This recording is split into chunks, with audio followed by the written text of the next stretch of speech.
तर आपण या ठिकाणी बघा क्वालिफिकेशन काय काय असणार आहे, त्याच्यानंतर एज काय असणार आहे, हाईट काय असणार आहे, त्या संदर्भामध्ये वेट काय असणार आहे, त्यानंतर मुलांसाठी जी चेस्ट असणार ते किती असणार आहे, आणि सर्वात महत्त्वाचा म्हणजे की या सर्व एक्झामची तयारी करण्यासाठी जो गाभा असतो, जे मूळ असतं ते फॅक्टर म्हणजे सिलेबस म्हणजे अभ्यासक्रम कोणत्या स्वरूपाचा असतो त्या संदर्भात स्टेप बाय स्टेप आपण या ठिकाणी जाणार आहोत. तर बघूया आता एजच्या संदर्भामध्ये काय असतं या ठिकाणी. आता गेल्या वर्षीच्या तुलनेमध्ये आता 2025ला जे विद्यार्थी यावर्षी फॉर्म भरतील त्यांच्यासाठी एज एक टेंटेटिव्ह सांगतो, मी एक अंदाजे वय सांगतो. आणि गेल्या वर्षी 1 जानेवारी 2006 पासून घेतली त्यांनी, तर 31 डिसेंबर 2010 मध्ये या दरम्यान त्यांचा डेट ऑफ बर्थ असली पाहिजे. आता या वर्षी जर त्यांनी बघितलं की 1 जानेवारी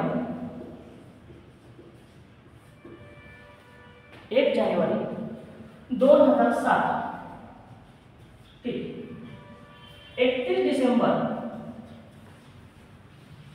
2011 किंवा 12 हे सुद्धा असू शकतं.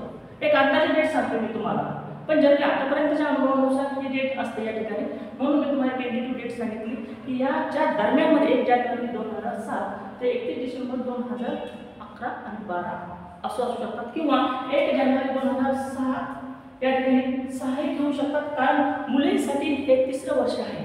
मुलांसाठी जर बघितलं तर 48 वर्ष पूर्ण झाले आहेत, म्हणून 1च्या संदर्भामध्ये. आणि सर्वात महत्त्वाचं हे झालं समजा 1च्या संदर्भामध्ये, आणि काही विद्यार्थी हे लवकर शाळेमध्ये टाकलेले असतात, त्या कारणाने अनेक पालकांच्या या ठिकाणी फोन येतो आणि कमेंट्स येतात की सर आमचा विद्यार्थी हा त्या वयोगटामध्ये बसतोय परंतु तो 11वीला आहे, तो 11वीला आहे, मग यासाठी तो फॉर्म भरू शकेल का.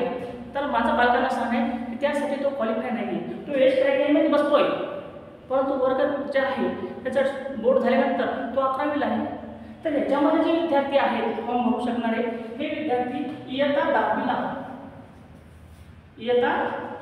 10वीसाठी लक्षात घ्या. जे विद्यार्थी 10वीमध्ये शिकत आहे, स्पेसिफिक एक बोर्ड नाही, याच्यामध्ये CBSE असेल, स्टेट बोर्ड असेल किंवा ICSE बोर्ड असेल किंवा इंटरनॅशनल बोर्ड असेल, कोणत्याही बोर्डचा विद्यार्थी या ठिकाणी पात्र असतो. फक्त पात्रता याच्यामध्ये आहे की त्याचा जन्म ह्या डेट ऑफ बर्थमध्ये असला पाहिजे आणि तो इयत्ता ह्या वर्षी म्हणजे जर 2025साठी तो फॉर्म भरण्यास इच्छुक असेल तर तो ह्या वर्षी फॉर्म भरण्यासाठी इच्छुक असेल, तर बघा इच्छुक असेल तर तो या ठिकाणी 10वीत असला पाहिजे.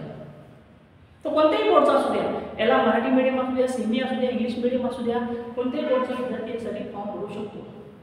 दुसरी गोष्ट आता हाईटच्या संदर्भामध्ये, आता इयत्ता 10वीमध्ये असल्या कारणाने याच्यामध्ये हाईटचा इश्यू असं सांगितलं आहे त्यांनी की मुलांसाठी हाईट किती असते 154 सेंटीमीटर, 154 सेंटीमीटर, आणि मुलींसाठी असते 152 सेंटीमीटर. हे लक्षात घ्या. हाईटच्या संदर्भामध्ये 154 सेंटीमीटर आणि मुलींसाठी 152 सेंटीमीटर हाईट असली पाहिजे, म्हणजे 2 सेंटीमीटर त्यांना एक्सक्यूज आहे लक्षात घ्या हाईटच्या संदर्भामध्ये. त्याच्यानंतर त्यांचं वेट म्हणजे वजन किती असलं पाहिजे. जनरली साधारणतः आपण याच्यामध्ये अभ्यास करत असताना मुलांचं आणि मुलींचं जर आपण वजन जर बघितलं या ठिकाणी कमीत कमी 43 किलो, म्हणजे कमीत कमी 43 किलो असलं पाहिजे. हे झालं वजनच्या संदर्भामध्ये. आता दुसरं बघणार आपण चेस्ट संदर्भामध्ये. चेस्ट जर बघितलं आपण, जर विद्यार्थी चेस्टमध्ये बसतो या ठिकाणी तर ते 74 सेंटीमीटर न फुगवता, आणि न फुगवता म्हणजे काय, छातीची पोलीस भरती अशी चेस्ट फुगावं लागते, श्वास आतमध्ये घेऊन चेस्ट समोर द्यावी लागते. त्या पद्धतीनं ही जी चेस्ट आहे ती 74 सेंटीमीटर असते, आणि फुगून ही 5 सेंटीमीटर म्हणजे जवळपास 79 सेंटीमीटर ही चेस्ट असली पाहिजे, हे लक्षात घ्या. आणि हे मुलींसाठी लागू आहे, फक्त बॉयजसाठी आहे लक्षात घ्या. फिजिकलमध्ये म्हणजे ही जी काही पात्रता आहे या पात्रतेमध्ये मुलांसाठी आहे, मुलींसाठी नाही आहे. आणि आता जो सर्वात महत्त्वाचा टॉपिक जो असतो आपण तो असतो अभ्यासक्रम. आता अभ्यासक्रमाच्या संदर्भामध्ये परत मला एक सांगावं लागेल तुम्हाला की आतापर्यंत स्थापन झाल्यापासून तर आतापर्यंत अनेक बदल हे होत गेलेले आहे. काही वेळेस निवडणूक सिस्टीम होती, मध्यंतरी गेल्या वर्षी त्यांनी मध्यंतरी निवडणूक सिस्टीम बंद केली, परत चालू केली, म्हणजे हे जो ताळमेळ आहे तो आता कुठेतरी तो राहिला आहे, व्यवस्थित राहिला आहे. आणि जे काही इव्हॅल्युएशन होतं, जे मूल्यमापन करण्याची पद्धत होती ती सुद्धा आता काही थोडीशी बदल झाली आहे. त्याच्यामध्ये मार्क आहेत तेवढेच ज्या ठिकाणी जी प्रश्नसंख्या आहे तेवढीच आहे, परंतु याच्यामध्ये काय केलं त्यांनी की प्रश्नाच्या संख्येपेक्षा त्यांनी गुण या ठिकाणी वाढवलेले आहेत. त्याचाही सुद्धा आपण या ठिकाणी चर्चा करणार आहोत. तर पूर्वी आता आपण सिलेबसचा या ठिकाणी हे बघूया, माहिती घेऊया. ठीक आहे. तर या संदर्भामध्ये पालकांना विद्यार्थ्यांना जर काही अडचण असेल, जे काही स्क्रीनवर नंबर असतील किंवा वेबसाईटला दिलेले असतील त्याच्यावर तुम्ही माहिती पाठवू शकता किंवा कमेंट्स करू शकता. परंतु या ठिकाणी एक लक्षात घ्यायचं, तुम्हाला जिथे कुठं शंका वाटली तर लगेच कॉल करून तुम्ही या ठिकाणी विचारू शकता. आणि याची तयारी करत असताना, तर आता ही तयारी करत असताना की यामध्ये 8वी 9वी आणि 10वी आतापासून तयारी लागा, जेणेकरून काही विद्यार्थी हे 8वीपासून तयारी करतात, काही 9वीपासून तयारी करतात आणि काही 10वीपासून तयारी करतात. पण याच्यामध्ये काय होतं, बेसिकली हा 80-20 पॅटर्न असल्यासारखा आहे आतापर्यंतच्या अनुभवानुसार.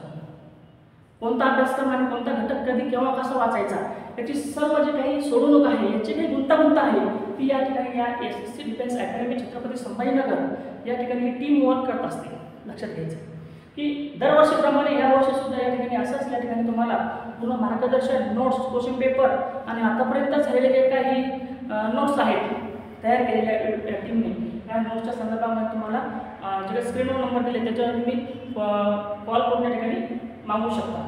ठीक आहे. आता बघणार आपण सिलेबसच्या संदर्भामध्ये.